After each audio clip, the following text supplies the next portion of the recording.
వరస అన్నడు గదనే నిన్ను గన్న నాన్న ఆఖరికి కురిసేది ఆటన సిక్కల పరువు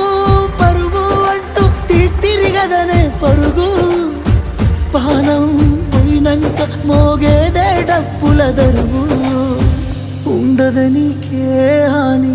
పిల్ల పాపాలతోని హాయిగా బతికేను అందేళ్ళు నువ్వు పూలు అల్లుకొని పోతున్నవే అత్తగారింటికి నే పువ్వులు జల్లుకొని పోతున్ననే కాలే తాటికి నువ్వు పూలు అల్లుకొని